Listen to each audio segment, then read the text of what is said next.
क्यों नहीं आए साहब? हम गाली खाने के लिए पैदा हुए हैं क्या? इनकी हाउस में गाली खाने के लिए तो नहीं आ रहे। मैं जब स्पीकर को खुद को बता चुका 3 दिन पहले कि इस तरीके से अनर्गल टिप्पणी है, तो क्या उन्होंने उस पर व्यवस्था दी आज तक? आज अगर अधिकारियों की बात को, जो कॉमन बात है कि अधिकारियों ने फर्जी और झूठे आंकड़े दे दिए, कॉमन बात है, उसको तो एक्सपेंस, और इंदिरा हमारी दादी है, इसको एक्सपेंस नहीं, तो फिर सदन थोड़ी चलाना चाहते। वो तो खुद प्रवोक कर रहे हैं कि ये फैले रायता कि आपने हाउस डिस्टर्ब कैसे किया, वहां कैसे चढ़े। मैंने कहा 1000 वीडियो दिखा दूंगा आपको इस हाउस की प्रोसीडिंग में। जब कोई सुनवाई नहीं होती है तो आक्रोश माननीय सदस्य करते हैं, और उस आक्रोश में मैं गया था और मैंने यही कहा था कि इस मंत्री से आप माफी मंगवाइए और एक्सपेंस कराइए। ये सब 1 सेकंड में कर सकते थे। दिन बेल में थे, उस दिन भी इन्होंने टीकाराम जूली जी के लिए बाय नेम लेकर के आरोप लगाए, मेरे ऊपर बाय नेम लेकर के आरोप लगाए। आज भी रिकॉर्ड में अंकित है। आज इंदिरा जी को हमारी दादी बता करके संबोधित करेंगे मंत्री, तो आप समझ सकते हैं कि मंत्री सदन चलाना चाहते हैं या प्रवोक करके विपक्ष को क्रैश करना चाहते हैं, उनको धमकाना चाहते हैं। जब अधिकारियों ने फर्जी आंकड़े दे दिए, ये शब्द 1 सेकंड में डिलीट हो सकता है माननीय अध्यक्ष के द्वारा, तो हमारी दादी इंदिरा गांधी बताना जो असंसदीय था, जो सदन की सदस्य नहीं, भारत रत्न। और मैं समझता हूं कि आज पूरा देश और दुनिया मानती है, उनके लिए हमारी दादी बता करके इंगित करके प्रवोक ही तो कर रहे हैं। सदन कैसे डिस्टर्ब हो, ये इनके मंत्रियों की प्रमुख जो है वो उनके एजेंडे में रहता है, क्योंकि इनसे अपने डिपार्टमेंट संभलते नहीं है, मुख्यमंत्री आते नहीं है। और जो हमने देखा है पिछले 5-4 रोज से, हमने देखा है कि माननीय स्पीकर साहब को भी सरकार ने पूरा दबाव में लेकर के और उनसे वो फैसले कराना चाहते हैं जिससे विपक्ष बोल नहीं सके। आप देखिए, एक बार माननीय अध्यक्ष जी ने व्यवस्था दे दी कि उत्तर पड़ा हुआ माना जाएगा, 3 बार चेंज करा दिया। ये सरकार का काम है क्या?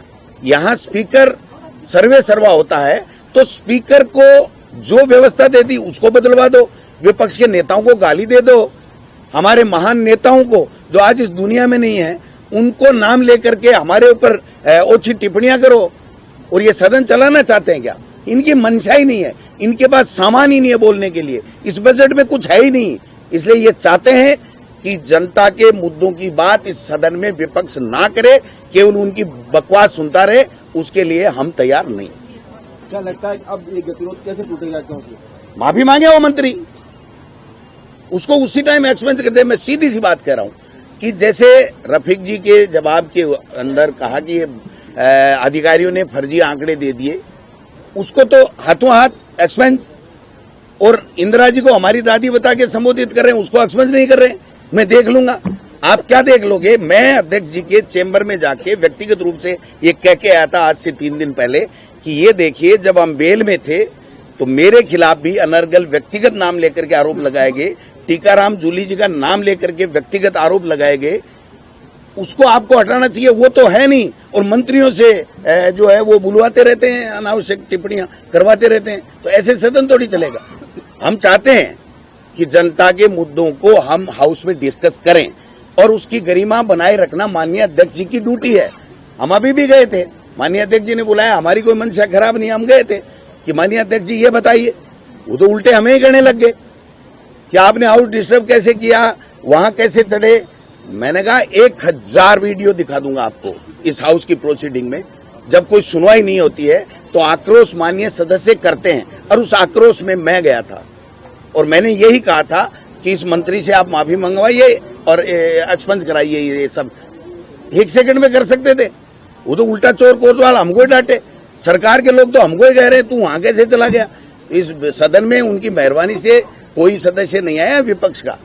हम जनता की बात करेंगे, आराम से सुनेंगे, लेकिन प्रवोक करके हमारे ऊपर व्यक्तिगत इलिगेशन, हमारे नेताओं के ऊपर इस तरीके के इलिगेशन लगाएंगे और स्पीकर अगर सही व्यवस्था नहीं देंगे तो फिर इसका मतलब है कि सरकार चाहती है कि ये सदन नहीं चले। 2 बजे के बाद सर अब क्या है? क्योंकि माफी मांगने को तैयार नहीं है। कौन? संसदीय कार्य मंत्री कह रहे हैं कि जाति शब्द को सम्मान, वो कह रहे हैं कि हम इस चीज को अशोभनीय या अमर्यादित नहीं मानते। हाँ तो ठीक है, व्यवस्था दे देना सदन। जब स्पीकर व्यवस्था दे देगा कि ये अंकित होना चाहिए और हर बार यही कहा जाएगा तो उसके बाद में देख लेंगे। एक चीज उन्होंने ये कही कि हम सभी लोग मिलकर के अपना दल लेकर के विधानसभा अध्यक्ष से मांग करेंगे कि आपके खिलाफ इस पूरे माजरे कौन मना कौन कर रहा है? यह हाउस स्वतंत्र है, पहले दिन से चाहते हैं। हाउस स्वतंत्र है। आप प्रोसीडिंग उठा के देखिए कि शिक्षा मंत्री दिलावर ने मेरे लिए किन शब्दों का प्रयोग किया था, आज भी रिकॉर्ड में। आप देखिए कि जसवंत यादव ने माननीय नेता महोदय के लिए किन शब्दों का प्रयोग किया था। क्या वो संसदीय हैं, क्या वो सही हैं? आप किसी के खिलाफ कुछ भी आरोप लगा रहे हो और आज तो हद ही हो गई। अगर मोदी जी के लिए कोई कुछ कहेगा तो ये सुन लेंगे। ये ऐसे थोड़ी चलता है। सदन चलता है सौहार्दपूर्ण वातावरण में, वैधानिक तरीके से जनता के मुद्दों की बात करे, मंत्री प्रॉपर सवालों का जवाब दे। एक भी मंत्री सवालों का जवाब ढंग से नहीं दे पा रहा है। नहीं, कोई धक्का मुक्की नहीं हुई, हमारे खिलाफ कोई धक्का मुक्की नहीं हुई। जो प्रस्ताव लाएंगे देख लेंगे, कोई चिंता करने की जरूरत नहीं। जनता के चुने हुए आए हैं, जनता के मुद्दों को आवाज रखेंगे। अनर्गल गालीबाजी टिप्पणियां हम सहन नहीं करेंगे। छोटा सा एक ही ट्रेंड बना है कि मंत्री अपने जवाब में इनकी सरकार की बातों को करते हैं कि सरकार, मैं कह रहा हूं इनके पास है ही नहीं ना, इनकी खुद की तैयारी नहीं है, इनकी खुद की कोई तैयारी नहीं है। आज ही 2 मंत्रियों ने कहा ये मेरे विभाग का नहीं था, दूसरे का था। तो भाई दूसरे से जानकारी लेकर के बता देता।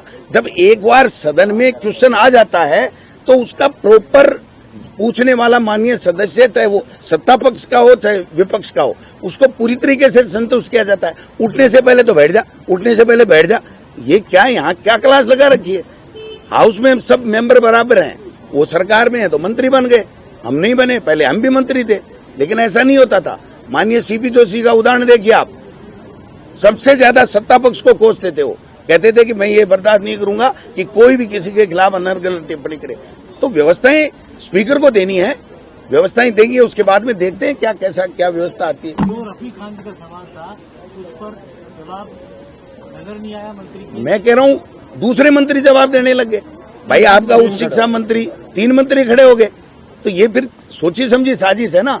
पिछले कुछ दिनों से देख रहे हैं कि माननीय स्पीकर साहब ठीक चलाना चाहते हैं, लेकिन उनको अनावश्यक दबाव में लिया जा रहा है। ये कौन सी तरीका हुआ भाई? लेकिन आज आप भी बहुत गुस्से में आ गए। क्यों नहीं आए साहब? हम गाड़ी खाने के लिए पैदा हुए हैं क्या? इनकी हाउस में गाड़ी खाने के लिए तो नहीं आ रहे। मैं जब स्पीकर को खुद को बता चुका 3 दिन पहले कि इस तरीके से अनर्गल टिप्पणी है, तो क्या उन्होंने उस पर व्यवस्था दी आज तक? आज अगर अधिकारियों की बात को, जो कॉमन बात है कि अधिकारियों ने फर्जी और झूठे आंकड़े दे दिए, कॉमन बात है, उसको तो एक्सपेंस, और इंदिरा हमारी दादी है, इसको एक्सपेंस नहीं, तो फिर सदन थोड़ी चलाना चाहते। वो तो खुद प्रवोक कर रहे हैं